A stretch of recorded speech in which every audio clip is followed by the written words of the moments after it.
Sveiki, mėly ministrantų pokalbių klausytojai ir žiūrėtojai. Šiandieną su jumis sveikinamės iš Marijonų sodų ir turim Dar vieną svečią, dar vieną ministrantą Rolandą, patarnautoją. jį irgi turbūt matot bažnyčiose.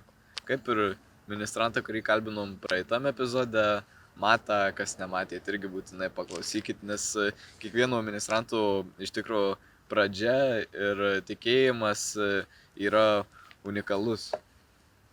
Ir visi turi savo pradžias, visi turi savo patirtis, savo pasakojimus ir panašiai. Tai gal pradėkim pirmiausia, Rolandai, nuo prisistatymų. Tai kas tu esi, kelintokas, tu į kokią mokyklą eini? Tai esu Rolandas, man yra 15 metų ir mokausi Marijampolės Marijonų gimnazijoje. Ir tada jau gal keliaujame iš karto prie tikėjimų. Koks tavo tikėjimo kelias, kokia tikėjimo kelio pradžia, kas atvedė tave į tikėjimą? Gal mama, gal senelė, gal draugai, gal mokykla? Tai iš tikrųjų pas mane tikėjimo kelias labai įvairus. Viskas prasidėjo, kai mažiukas eidavau su tėvais į bažnyčią ir lakstydavau, aš ten neklausydavau. Dažniausiai per mišias lauke prabūdavau ir pražvengdavau. Ir nežinojau, kas pamokslas, nežinojau, kas ta evangelija, bet paskui pradėjau eiti į mokyklą ir taip susiklostė, kad tikinčių mokykloje esu ir labai stipriai tikėjimą atvedė ir mokytojai, ir direktoriaus įkvėpimas. Ir iš dalies galiu sakyti, kad į tikėjimą mane atvedė pagrindė mokykla. Ir dabar gal gali papasakoti truputėlį tada ir apie savo mokyklą, šiek tiek šiokią tokią reklamą gali padaryti. Tai gal gali papasakoti, kaip ta tavo mokykla susikūrė, kas ten seniau būdavo, kas direktorius. Tai dabartinis mano Marijampolės Marijonų gimnazijos mokyklos direktorius yra Saulius Andriuška.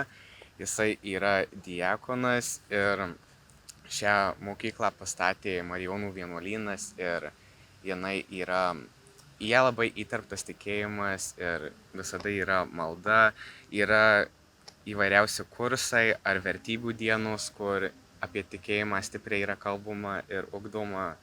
Tai jau mokyklai, man atrodo, yra virš 100 metų ir iki šių dienų dar stovi. Kuriat mokyklą, ar ne? Ir vis tiek tai tavo mokykla yra katalikiška gimnazija ir kaip ir minėjai, atvedė tave, ar ne? Galbūt ir pats direktorius atvedė ir paskatino gal tarnauti, ar ne? Taip pat gal dar tai išsiplėsim ir apie patarnavimo kelią. Tai pradėjau eiti į 1 klasę ir pradėjau po valių jau supras, kas yra bažnyčia, nes mano pradinių klasių mokytoja labai tikinti. Ir sėdėdavau aš ten, jau nebelakstydavau lauke, nes ir tėvai nebeleisdavo. Ir pasiūlė man eiti giedoti. Ir ėjau aš į bazilikos chorą, ten tų giesmių nelabai supratau. Šventas va geriausiai, man atrodo, ėjusi, nes kartuojusi žodžiai. Ir paskui ilgai ten neužsibuvau ir gimnazijos direktorius pasiūlė eiti patarnauti. Nelabai supratau, kas tas patarnavimas ir keistai pasirodė būti nesėdėti ir žiūrėti, bet patarnauti prie altoriaus ir padėti. Na ir nusprendžiau nueiti pabandyti, įsigilinti, kas tas patarnavimas yra. Ir iki šių dienų mėgaujuosi tuo, ką darau ir mėgaujuosi, kad galiu padėti. O tai kuo tave žavi tas tavo tikėjimo kelias, kokiu vaisiu jis tau atneša, ko išmoko? Tai mano tikėjimo kelias esu gavęs tikrai daug malonių iš Dievo, daug visokių žmonių pažįstu per tikėjimą, daug patirčių esu išgyvenęs, daug pamokų labai iš Dievo pats esu patyręs ir tikėjimo kelias mane labai stipriai išmokęs už save stovėti ir savo nuomonę apginti. Gerąja prasme, ne tai, kad pulti kažką, bet už save stovėti. Ir tikrai vaisingas buvo tas mano kelias ir man padėjo Dievas. Ir džiaugiuosi, kad einu šiuo keliu toliau, nes man kaip žmogui labai mane sutvirtino. Tai vis dėlto, kai pasakei, tos patirtis, tos pamokos tave augina dvasiškai, nes dabartiniam pasaulyje, gal ir tarp jaunimo, ir ne tik tarp jaunimo, ir tarp saugusiųjų, būna dažnai tokių komentarų, tenka ir man sulaukti, ir tenka skaityti, bet juk Dievas tobulas, ar ne jis gailestingas, bet kodėl problemos? Tai vad kaip tu atsakytum, kodėl mums Dievas duoda sunkumus, duoda galbūt skaudžias patirtis, per kurias mes kenčiam. Tai kaip tu manai, kokią tu naudą, gal ir savo patirties kažkaip galėtum atsakyti? Komentarų tikrai dažnai būna apie patarnavimą ar tiesiog apie tikėjimą. Ir aš manau, kad Dievas gal duoda šitus kabutėse iššūkius, kad mus ugdytų kaip tikinčius ir kad mes stipresni būtumėm, kad tą Dievo žodį nenustautumėm skleisti ir kad mūsų tikėjimas būtų tvirtas, o ne tai, kad pasiduotumėm iš karto. Tai aš manau, kad mums kaip tikinčiams šitie iššūkiai yra duodami, kad mes stiprėtume ir sieliškai, dvasiškai tiksliau, sieliškai ir fiziškai. Taip. O dabar mes esam uždavę pas mus savo Facebook'o story klausimų iš mūsų šiokios tokios bendruomenės klausytojų ir būtų vienas klausimas, kaip pasikeičia mišios, kai juose tarnauji pats palyginti su tuo, kai sėdi kartu su žmonėmis. Geras klausimas šitas iš tikrųjų labai. Tai kai patarnauji, tai įdomu, gali prisidėti, gali veikti kažką ir matai iš arti viską, o kai sėdi su žmonėmis ir klausai, gal, asmeniškai pasakysiu, čia nėra gal labai blogai, bet kartais būna nuobodu, nes aišku meldiesi stipriai ir dalyvauji šventose mišiuose, bet man labiau patinka padėti ir iš artyn, ar tai iš arti, ar tai plauti rankas, ar tiesiog tarnauti ir klausytis pamokslų, bet iš patarnautojų pusės yra žymiai įdomiau man bent jau, negu tiesiog dalyvauti. Nes vis tiek patarnauti, kaip ir mes buvom minėję praeituose epizoduose, kad mes kuriam tą liturgiją, mes darom tą liturgiją gražesnį ir ką mes ir akcentavom kalbėdami su juo per Marijampolės televiziją, beje, kas nematė, tai kviečiu peržiūrėti, kad mes tarnaujam pirmiausia Dievu, ar ne? Ne žmonėm, tai Rolandai sutinkiu su tą mintim, kad pirmiausia mūsų tarnystė nukreipta į Dievą. Visiškai. Visiškai, ar ne? Taip. O Taip, dabar... Trumpai drūtai. Trumpai drūtai, kad tu neišsiplėsi. Nėra ką pridėti. O dar, ar yra buvę, kad šventų mišių metu ką nors pamiršai? Ir kaip tą situaciją gelbėjai, kaip tu iš jos išsivadavai? Tai iš tikrųjų pamiršu. Iš tikrųjų kartais būna pamiršu. Iš tikrųjų kartais būna, kad darai kažką ir visiškai pamiršti, kaip tai atlikti. Ir kadangi patarnautojų mūsų bazilikų yra grupė ir visi labai mėgsta padėti vieni kitiems ir vyksta labai stipri bendrystė ir bendradarbiavimas. Tai net jeigu ir kažką pamirštu, ar kažką kur padėti, ar tiesiog kaip kažką atlikti, tai ar smilkyti, ar kažkas tokio, visada yra aplinkui žmonės, patarnautojai, kurie tikrai padės, nors gal geriau sakyti ministrantai, o ne patarnautojai, kurie padės ir tikrai paaiškys, o jeigu kas ir gali perimti. Taip. O dabar, tai esi toksai iš visų patarnautojų vienas iš jaunesnių, ar ne? Ačiū. Bet Jovė, prieš paminėjai, kad jis yra ir jauniausias galbūt, ne, tai jau ne, vienas iš jaunesnių, taip, ir ilgiausiai, kuris tarnauja. Taip. Kiek tu laiko patarnauji? Dabar 8 metai. Tai va, pasodinau visus. Pasodinau, o mes tai čia nublankstam. Tai toks esi jaunas, aš tai jau senas jau. Toks esi jaunas ir ar tau lengva yra atsilaikyti prieš tą jaunimą, kuris eina prieš tikėjimą, arba galima pasakyti, tokios yra kaip numirę žuvys, plaukia pasroviui. Iš tikrųjų buvo sunku, ypač prieš kokius 2-3 metus, kai man tikėjimas tuo laikotarpiu pradėjo dar stiprėti ir atsivėrė Dievas į mano širdį. Ir buvo tikrai sunku, nes komentarų būdavo daug ir per tikybos pamokas. Iš draugų, iš visokių būrelių ten klausinėdavo ten, ar tas Dievas iš tikrųjų tikras, ar tai jums pinigus moka. Ir kaip sakant, bet išmokęs atsilaikyti ir stoviu už tikėjimą ir už patarnavimą. Ir žinau, kad nieko blogo čia tikrai nedarom. Bet kaip čia visi dabar su tais pinigais.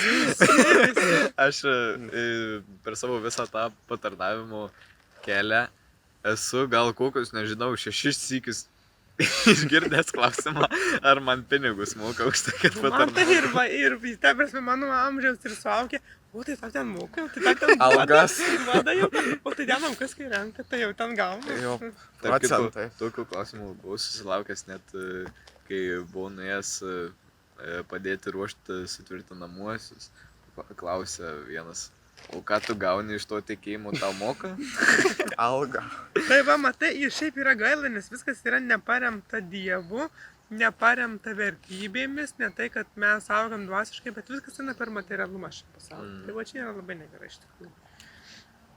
Taip, o dabar gal koks juokingiausias įvykis patarnaujant O šitų įvykęs? tai pilna. Nu čia biškai ne apie mane, bet apie kitą, bet aš dalis to.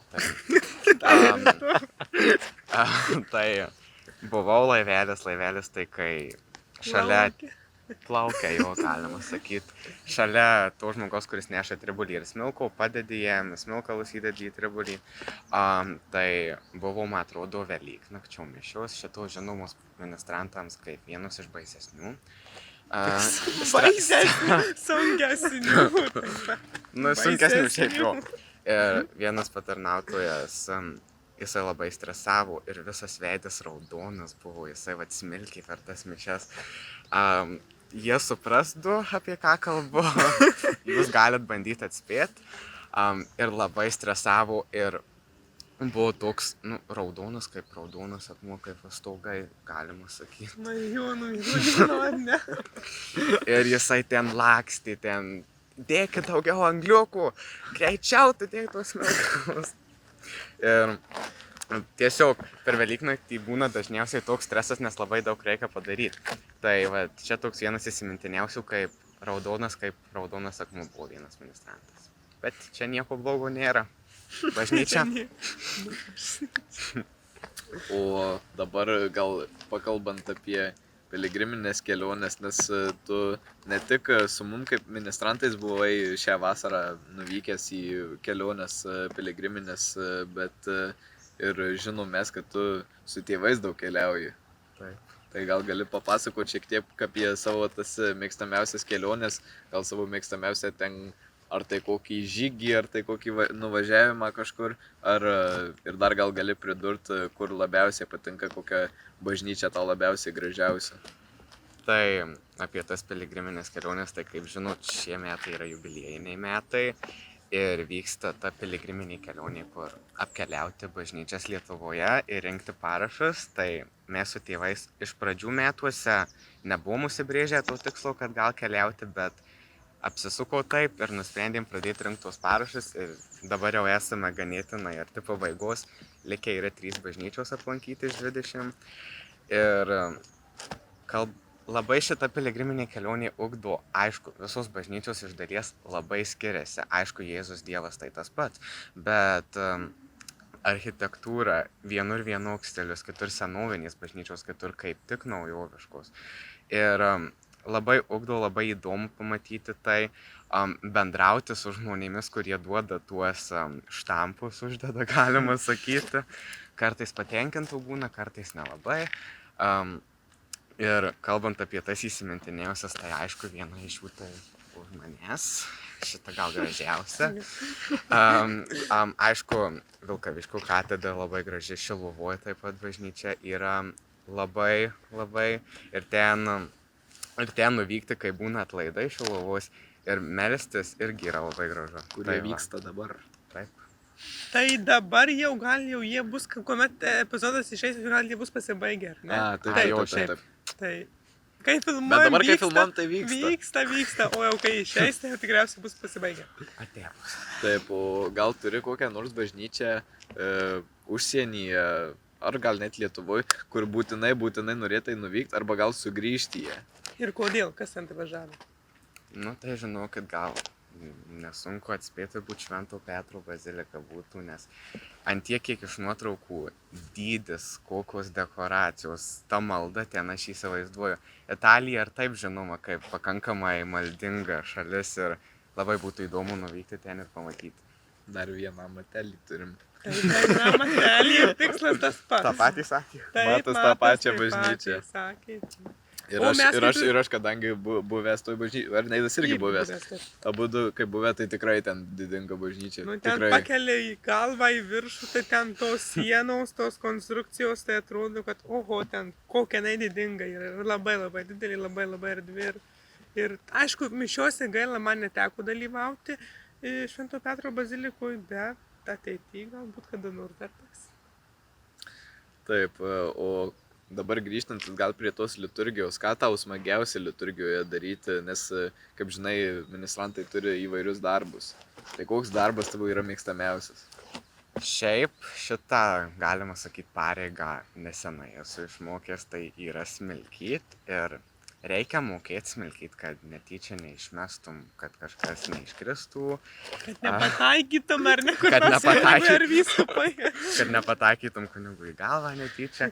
Tai reikėjo išmokti, bet labai įdomu yra smilkyti ir jau kai išmokti, tai sakyčiau smagiausia pareiga turbūt. Na kaip ir man, kaip ir mums čia visiems smagiausia, nors gal Dalinamės. ir nelengviausia. Šiaip iš tikrųjų labai reikia Išmokt daug. sunku. Labai Ir išmokti išmokti reikia. sunku, ir atsiminti. Ir... Pas mus bazilikoje gal aš pats pirmas ir mokinausi smilkyti iš mūsų jaunesnių ministrantų. Nes atvažiuodavo vyresni turbūt pas mus pasmilkyti. Geriausia mokytis tai laiveliu būtų.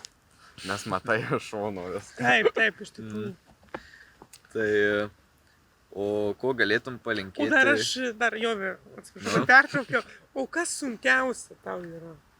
Sunkiausias darbas. Sunkiausias darbas liturgijų. Kas tau yra sudėtingiausias, sunkiausias? Gal fiziškai ir šiaip tiesiog. Ar psichiškai? Šiaip keistai nuskambės, bet gal kai duoda varpeliai skambyti, nes varpeliais man asmeniškai reikia labai atitinkamai skambyti. Ir nėra sunku fiziškai, tikrai ne psichiškai, bet ten turi būti labai atitinkamai skambinama. O procesijose kaip? Ai, kartais būna pavėluoja biškį Tai skambindamas. kaip ir matai irgi tą patį, man sunkiausia varpeliai. Jūs visi susitarę, Matas tavo atsintė klausimus. Dėja, Tai- telepatiškai. Telepatiškai. Tai taip, jau truputėlį ir judam link pabaigos, tai kaip ir Matas. Tik jau gal to pačio nelinkėsi, ko galėtai palinkėti jaunimui arba šiaip žmonėms, kurie žiūri mūsų laidą. Tai tie, kurie tiki, linkiu, kad tikėtumėt toliau, kad nepasiduotumėt pagundoms, kurias jums suteikia piktoji dvasia, kad melstumėtės, nes malda šiais laikais ypač yra labai svarbi ir melstis tokom gal bendrom netgi intencijom, kaip pavyzdžiui taika pasaulyje, nes dabar tikrai daug vyksta visko. O tiems, kurie gal žiūri, bet dar neatradė Dievo, tai linkiu tikrai priimti sakramentus, nueiti į bažnyčią, pasimelsti ir bandyti kurti tą ryšį su... bandyti kurti tą ryšį su Jėzum ir bandyti kalbėtis. Nes neskauda melstis ir manau, kad visi mes trys iš asmeninių patirčių galim pasakyti, kad Dievo malonės yra tikrai gausios. Gausios, jeigu taip, tu eini tuo keliu ir tu tikrai žinai, ką darai ir darai nepaviršutiniškai, tai tu matai. Ir ką jau aš ir minėjau, tai mano ta Dievo malonė, kuri mane labai taip palietė, tai tų naujų žmonių atsiradimas mano gyvenime per tuos beveik 2 metus. Ir tie žmonės, jie yra visai kitokie, su šypsena, su vertybėm, su nuotaika, linksmi, džiaugiasi. Tai va mane tas veža, tiesiog veža. Geriau turėti pintinę švarių obuolių negu supūs. Negu 2 pintinės supūs. Geras pasakymas. Tai, o kokiu būdu tu galėtai palinkėti tam jaunimui atsiversti, tie, kurie netikintys? Tai mano net draugų rate galėčiau sakyti, yra, kurie sako tiki, bet pavyzdžiui nesikelia eiti į šventąsias mišias. Tokie kaip vadinami proginiai arba angliškai tokie lukewarm Christians. Atšalę atvėsę? Tokie kambario temperatūros. Pasyvūs. Tiesioginis vertimas. Ir šventos mišios yra stipriausia malda, galėčiau net sakyti. Ir jų labai reikia, jeigu tikrai siūlau eiti ir, kaip jau minėjau praeitam klausime, kad bandyti kurti tą ryšį ir kalbėti su Jėzum ir prisijungti prie tos bažnyčios iš didžiosios raidės bendruomenės, kad melstis ir bendrauti, nes atsiversti nėra sunku, jeigu iš tikrųjų stengtis. Aišku, kai bandai atsiversti, tikrai yra iššūkių, nes piktoji dvasia tave gali bandyti stabdyti metu. Ir net negali, o dažniausiai bando, O taip ir galima būna. sakyti. Ir dar, kas yra nelengva suprasti, ką tik atsivertusiam arba bandančiam atsiversti žmogui, tai yra suprasti tuos stebuklus, kurie vyksta bažnyčioje, kurie parašyti šventajame rašte, kaip pavyzdžiui, Jėzus prikelia iš numirusių žmonės. Ne? Arba Jėzus pats prisikėlė, tai reiškia mirties nugalėjimas, tai va žmogui irgi nelengva suprasti, bet kaip ir šventajame rašte yra parašyta, kad ne viskas mums yra verta suprasti.